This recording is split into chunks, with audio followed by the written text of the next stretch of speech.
Programang ito ay rated SPG. Striktong patnubay at gabay ng magulang ang kailangan. Maaaring may masiselang tema, lengguwahe, karahasan, sexual, horror o droga na hindi angkop sa mga bata.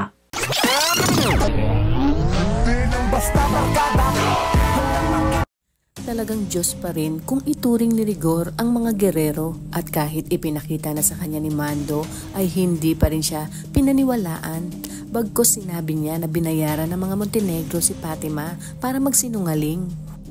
Ngunit dahil sa utos ni Mayor Roberto ay sila mismo ni Mando ang makakadiskubre dahil ilan lang ang isinama ni Colonel Romero sa misyon na hindi man lang nila alam.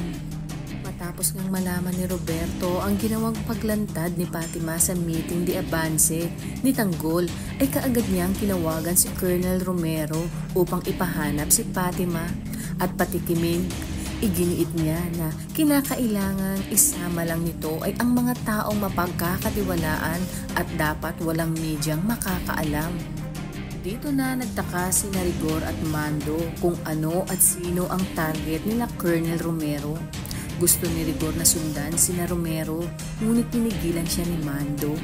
At dahil sa paghihinala ni Rigor ay napapayag na nga si Mando. Nagtaka sila kung bakit nasa sementeryo sina Romero at nakasibilyan pa ang mga ito.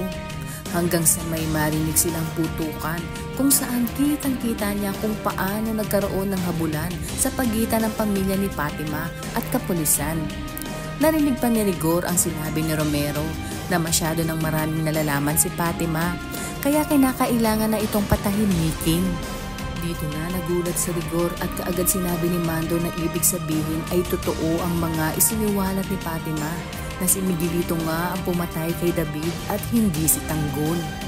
Panigurado umanong utos ito ni Mayor, kaya kailangan nilang tulungan si Fatima. Dito na natauhan si Rigor at nagsimula ng tulungan sina Fatima. At sa mga oras na ito ay dumating na rin sina Tanggol at nagkaroon ng matinding bakbakan at habulan para mailigtas si Fatima. Kaya ang ending ay ubos ang lahat ng mga pinadalang tao ni Roberto at tanging si Colonel Romero ang natira. Nagkatutukan at nagkaroon ng diskusyon sina Rigor at Tanggol. Ngunit pumagitna si Fatima at sinabi na tinulungan siya ni Rigor at Mando. Ibig sabihin, nagsanib puwersa sina Tanggol at Rigor upang maprotektahan si Fatima. Dito na sinabi ni Tanggol na si Miguelito ang pumatay kay David at hindi siya, kaya huwag siyang pagdiskatahan ni Rigor.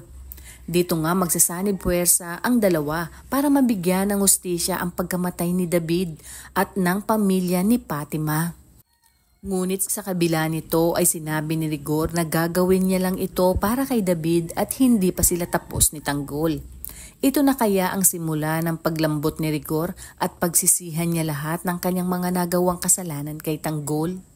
Kaya naman kapamilya, kung bago ka pa lang sa aking channel ay mag-subscribe ka na at i-click mo na rin ang bell icon para updated ka sa pinakahuling kaganapan sa paborito mong teleserye, ang FPJ's Batang Quiapo. Hanggang sa muli, salamat!